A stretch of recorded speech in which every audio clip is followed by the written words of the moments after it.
Assalamualaikum warahmatullahi wabarakatuh. Sebuah penyesalan besar terjadi karena masalah yang sepele, yaitu menunda. Suka menunda-nunda pekerjaan. Satu hal ini nampak dialami oleh sebagian besar orang-orang di Indonesia. Sebuah kebiasaan yang diketahui buruk namun susah sekali untuk dihilangkan begitu saja. Kebiasaan yang bila dibiarkan bisa berbahaya, dan jika coba untuk dihilangkan tidak semudah berkata-kata. Jika ini yang Anda rasakan, maka cobalah luangkan waktu sejenak untuk menonton video ini. Bersama-sama kita akan membahas penyakit suka menunda-nunda pekerjaan dan apa sih yang menjadi obatnya. Brian Tracy pernah melakukan riset dengan melakukan kajian bahwa orang yang terbiasa menunda pekerjaan, dia akan kehilangan 500% waktunya. Mengapa ini bisa terjadi? Karena ternyata otak itu memerlukan pemanasan kembali untuk melakukan pekerjaan, dan boleh jadi pekerjaan yang dilakukan itu sudah pernah dilakukan sebelumnya. Jadi apabila kita menunda pekerjaan, kita mengalami banyak kerugian, kebahagiaan akan menurun, dan kita kehilangan banyak waktu. Menunda melakukan pekerjaan hari ini hanya akan menambah pekerjaan di esok hari. Menunda menyelesaikan masalah hari ini justru akan menambah masalah baru. Menunda melakukan ini dan itu akan membuat justru kita kehilangan banyak kesempatan berharga.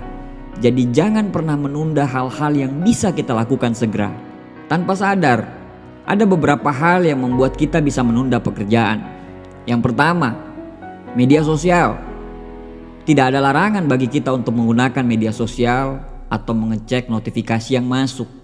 Namun, alangkah baiknya kita tidak larut dalam scrolling media sosial atau terus-menerus mengecek notifikasi. Lakukan seperlunya saja, bukan seinginnya. Setidaknya, jika kita ingin menyelami media sosial, selesaikan dulu kewajiban utama kita.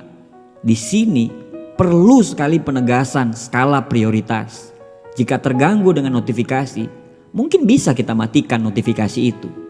Terlalu sering larut dalam media sosial akan menurunkan produktivitas sekaligus boros kuota.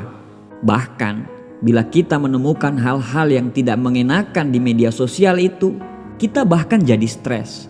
Alih-alih pakai media sosial untuk refreshing, justru malah stres. Ujung-ujungnya kita jadi tidak produktif. Yang kedua, multitasking. Multitasking sebagian besar orang berpikir ini hebat. Namun sebenarnya multitasking atau mengerjakan banyak hal dalam satu waktu sekaligus tidak akan bekerja dengan baik. Karena kemampuan otak kita itu terbatas jika harus berurusan dengan perhatian dan produktivitas. Otak kita tidak didesain untuk kemampuan multitasking. Multitasking hanya akan menurunkan produktivitas. Karena saat kita mengalihkan pekerjaan satu ke pekerjaan yang lainnya, maka perhatian kita akan lebih fokus pada pengalihan, bukan pada pekerjaannya. Hal ini akan sangat membuang waktu, karena hasil pekerjaan pasti kurang maksimal. Ketika kurang maksimal, akan memunculkan pekerjaan baru, yaitu perbaikan atau revisi yang ujung-ujungnya justru memakan waktu. Jadi, selesaikan tugasmu satu persatu. Jangan menyelesaikan banyak tugas sekaligus dalam satu waktu. Maka hasilnya akan lebih baik. Daripada kebanyakan revisi, pastinya gak enak. Yang ketiga, perfeksionis. Jadilah realistis dalam hal apapun.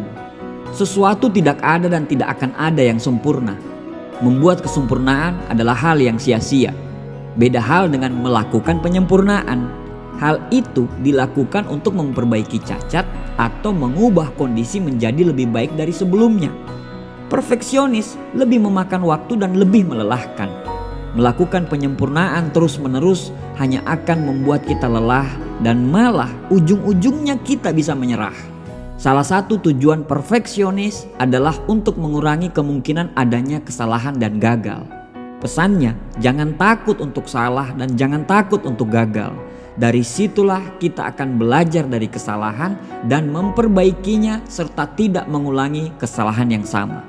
Yang keempat, selalu berkata iya. Mungkin tujuannya agar tidak mengecewakan orang lain. Namun jika kamu terlalu memaksakan diri untuk menyenangkan orang lain dengan mengiyakan permintaan dia, tentu akan membuat dirimu rugi sendiri.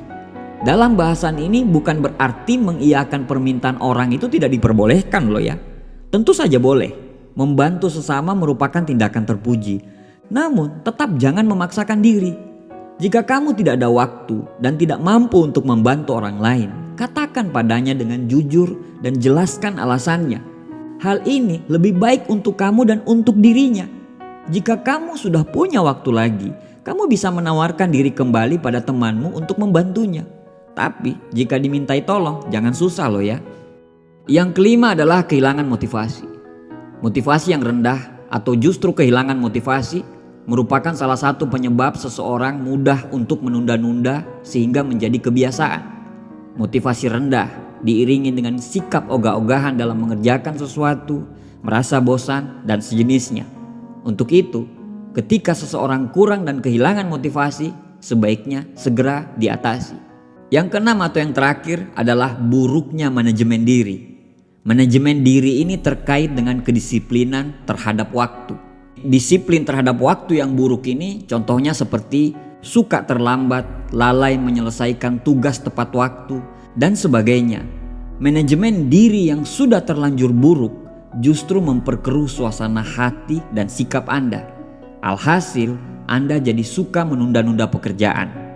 Perlu diingat, perusahaan kelas 1 dihasilkan dari manajemen kelas 1. Manusia kelas 1 dihasilkan dari manajemen diri kelas 1 juga.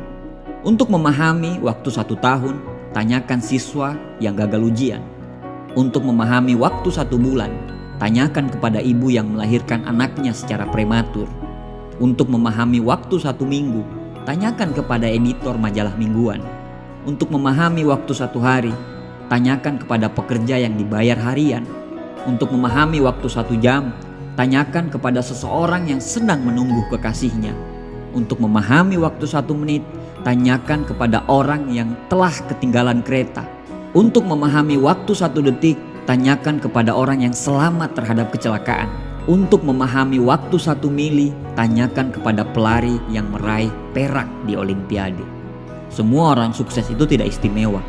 Mereka hanya lebih disiplin dari kebanyakan orang. Stop menunda, lakukan sekarang, dan jadilah orang sukses berikutnya. Terima kasih. Wassalamualaikum warahmatullahi wabarakatuh.